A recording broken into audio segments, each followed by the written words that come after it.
If you don't have self-confidence, here's what you have. You have a really bad reputation with yourself.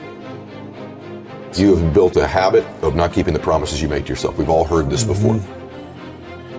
You need to believe and know that you're one decision, one relationship, one meeting, one book, one thought, one something away from a completely different life. Here's how I built what I would call almost superhuman confidence in spite of my insecurity. Think about that. Superhuman confidence in spite of my insecurity. It's an effort play. If you don't have self-confidence, you've never kept the promises you make to yourself. Check that box. If you have self-confidence, you've started to keep the promises you make to yourself. If you want to have superhuman self-confidence, you keep the promises you make to yourself and one more. So if I'm going to get up and I'm going to work out, I'm going to do 10 reps in the gym, I do one more. If I'm going to do 45 minutes on the treadmill, I do one more. If I want to make 10 contacts in a day, I do that and one more. If I'm going to tell my daughter I love her every day, I'm going to do that and one more. Because in life, we don't get our goals, we get our standards long term. And so if your standard is one more, what starts to happen is you go, I'm willing to do things other people aren't willing to do. And I combine that I have great faith, great associations, and I intend to help people. This is a formula to build wonderful self-confidence and never lack humility when you have it. Never link your confidence to your ability. If it's predicated on your abilities or your achievements, you're always going to be chasing it. But if you link your confidence to your intentions, man, you have beautiful intentions. And that is something I knew about me. I know I have a good heart. And all of us, we run around carrying these bags of, I'm not qualified because I made this mistake. I had this bankruptcy. This relationship didn't work. I did this thing you don't know about. I'm so ashamed of. And that's why you're qualified. That's the thing that qualifies you. Yeah. The humanness in you. You are the only human being with your combination of gifts that you were given, whatever they are, and your experience. And real human beings help real human beings by being vulnerable and transparent, saying, I know where you are. I've messed up worse. I've made greater mistakes. I felt more. I know that depression. I know that anxiety. I know that shame. I know what that feels like. You're one away, one relationship, one meeting, one person, one thought away from changing your life.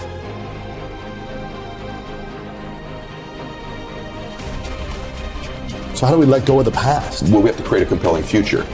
In other words, you're not going to let go of one thing until you've grabbed onto the next. So you have to create a new future. You have to create a future in it. And by the way, it's okay that you don't believe all of it initially, as long as it becomes repetitive and we begin to take steps towards it, right? So for me, I still have stuff from my past. There's still a little part of me that doesn't want to be broke. There's still a little bit of fear. But you're not broke. Yeah, but you've interviewed some of the most successful actors, entertainers, so have I. And you get them privately, and sometimes on your show they go, you afraid it's going to go away? I go, yeah, I am. That's why I work so hard. So there's an element of that that's okay.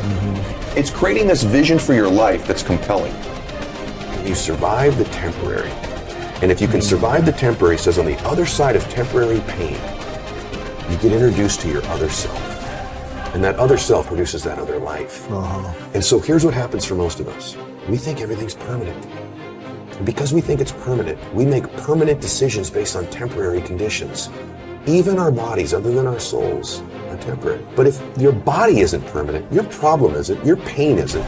You need to create a different relationship with pain in your life. For most people, their relationship with the pain and the inconvenience is to avoid it. Avoid as so much if you as could be, but if you could say to yourself, on the other side of this is this other self. The hardest working you've ever been, the most crazy focused you've ever been, was the happiest you've ever been in your life. And the truth of the matter is that most of you don't understand the effort, the time, the focus, the obsessiveness that's required to do something great with your life. But you have to get great, and you have to be intentional, you have to be obsessive.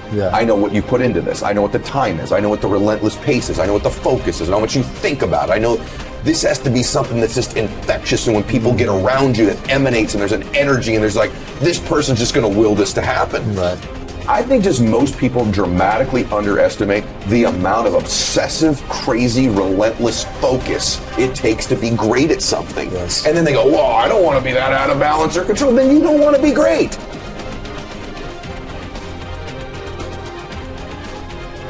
My default personality is insecure.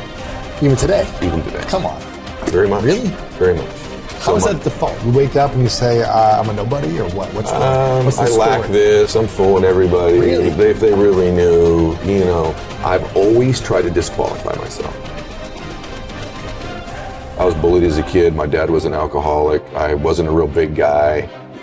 I disqualify myself because, the truth is that maybe for a while, everything that I got that was love when I was a child only came when I achieved something. I wasn't good in school. The only thing I was good at was sports. So my default is tons of insecurity. I love to beat myself up with mistakes I've made. I did this, I did that, I should have done this, I didn't do that. And I've always thought these mistakes, these weaknesses of mine, disqualify me from being happy or helping people. The confidence part is the thing I'm always going to have to work on. Even today, even with all the success and the massive show and the big businesses and all the homes and everything that people see. Yeah. What else do you need though to feel more confident? I don't need other things. It's an internal game. The stuff is really fleeting and temporary. So it's not stuff. What needs to happen for me is that I'm most confident when I'm living in my intention, which is to serve. Like, that's a beautiful expression of a man. A real man is capable of real love. That's a sign of real strength. And what we do is we gravitate towards the familiar emotions in our life, even if they're not ones that serve us. And I don't think there's negative or positive emotions. I say this in the book. There just are. Yes. Fear isn't negative. Fear in abundance is negative. Some frustration, some anger is appropriate. It's to the dosage level. And we get these 4 or 5 of them. For me, some chaos is okay. It's fun. It's exciting. It's exhilarating, right? But getting it every day, every week, every month, all the time, chaos is my gateway emotion to the ones I don't want. Chaos gives me stress. Chaos gives me anger. Chaos gives me frustration. Chaos gives me fear. I used to think, well, that's a superpower, though, because I've created all these external... Look what I made. Look what I did. Yeah. And I'm doing it because of that. The truth is I did it in spite of it. You did. And there's a lot of things in our lives that we have linked to our formula, our recipe of success that we hold on to, that you've done in spite of those things, not because of those things. But my dad knew I was a dreamer. And my dad would always say, I was one decision away from changing my life the whole time. One choice. And he'd say, Eddie, you're not as far away from these dreams as you think you are. And I'd say, really, Dad? And he'd go, no, you're actually a lot closer than you think. But because you think it's so far away, you behave in accordance with that belief system, and it always keeps it that far away from you.